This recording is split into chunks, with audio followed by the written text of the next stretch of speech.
Perkenalkan, ini adalah Rifo Wijaya. Dia bukan seorang pelaku kriminal seperti ini atau ini. Dia dihadapkan pada masalah yang menurutnya jauh lebih besar dari sekedar disuruh putar balik saat mudik pulang kampung Lebaran kemarin. Masalahnya adalah hampir setiap bulan kartu ATM BRI-nya ditelan. Ya, kalau untuk masalah ATM tertelan nih, kalau untuk di BRI sendiri memang udah kesekian kalinya ya. Waktu itu sekitar jam 10-an malam, waktu itu ngambil duit di Ahmad Yani sini, kat Bulog. Jadi pas ngambil duit itu, duitnya keluar. Jadi pas udah keluar duit, pas mau kartu keluar tapi nggak keluar gitu. Udah di cancel pun nggak keluar kartunya.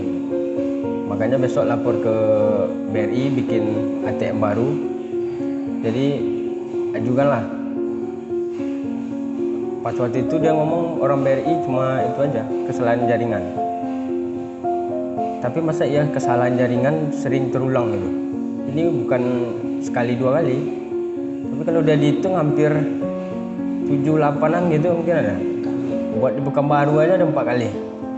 Jadi pas ngambil yang ini duit nggak keluar.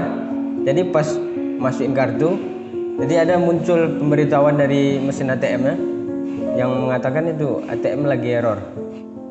Parahnya ya kemarinnya ya duit lagi nggak ada, pas ngambil duit nggak keluar, kartu tertelan. Rifo Wijaya hanya satu dari sekian banyak nasabah BRI yang mungkin mengalami masalah yang sama.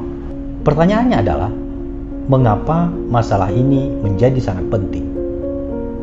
Kartu debit yang sering tertelan mesin ATM tentu ada alasan. Biasanya terjadi di saat mesin sedang mengalami error, atau kartu ATM yang rusak, atau apapun lah itu. Kalau hanya sekedar masalah teknis, tentu ini bukan persoalan yang serius. Tapi bagaimana jika hal itu merupakan salah satu modus kejahatan? Mereka bisa saja pasang perangkap di ATM dengan tujuan untuk pembobolan mungkin. Dunia perbankan bukan hanya berbicara soal bisnis, tapi juga berbicara tentang kecanggihan sistem teknologinya. Apalagi bank adalah sebuah bisnis kepercayaan. Karena perbankan itu adalah lembaga kepercayaan masyarakat. Jangan sampai kepercayaan masyarakat luntur, apalagi hilang terhadap lembaga perbankan. Kalau kepercayaan masyarakat sudah hilang, tentunya akan sulit bagi perbankan. Otoritas Jasa Keuangan pernah mengeluarkan data terkait literasi dan inklusi keuangan di Provinsi Riau. Pada tahun 2019, angka literasi baru menyentuh di angka 29%, sedangkan untuk angka inklusi baru menyentuh 69%. Masih sangat jauh dari target inklusi dan literasi keuangan di angka 75%. Salah satu faktor penyebabnya ya masih ada banyak masyarakat yang gak yakin menyimpan uang mereka di bank. Rifo Wijaya dan kita semua telah mempercayakan pengelolaan keuangan kita di bank. Oleh sebab itu, soal mesin ATM yang rusak, soal kartu yang sering ketelan, tentulah menjadi hal yang paling urgen bagi nasabah. Dan itu merupakan bagian dari pelayanan perbankan. Itulah sebabnya mengapa bank harus paham dengan kepanikan ini. Bank juga harus sadar bahwa umumnya masyarakat kita paling tidak suka berurusan dengan antrian yang panjang, membosankan, sumpek, memakan waktu yang lama, dan harus meninggalkan pekerjaan. Itulah alasannya mengapa nasabah mau bikin ATM, supaya mereka tidak ngantri untuk ngambil uang. Namun faktanya, masih banyak nasabah yang mengalami masalah sama seperti apa yang dialami oleh Rifo Wijaya. Udah kesekian kalinya ya. Tapi masa ya kesalahan jaringan sering terulang gitu. Duit lagi nggak ada, pas ngambil duit nggak keluar, kartu tertelan. Bukan hanya di BRI, masalah seperti ini juga sering kita jumpai pada bank-bank yang lain. Lantas apa solusinya?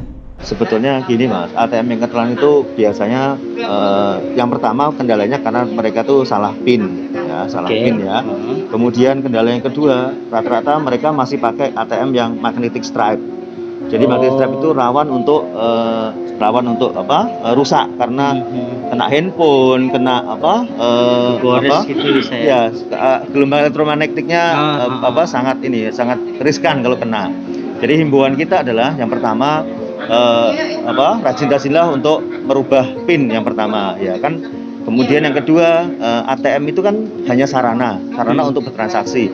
Kalau mereka bertransaksi jauh dari ATM atau ATM-nya tidak ada di sekitar mereka kan punya aplikasi di mobile bankingnya, smartphone-nya masih punya. Dan itu rajin-rajin untuk bisa melakukan paling nggak ngecek saldo sehingga PIN-nya masih bisa teringat kembali. Ya. Terus yang kedua, himbauan untuk mengganti kartu ATM-nya. Ya. Itu himbauan yang kita lakukan itu.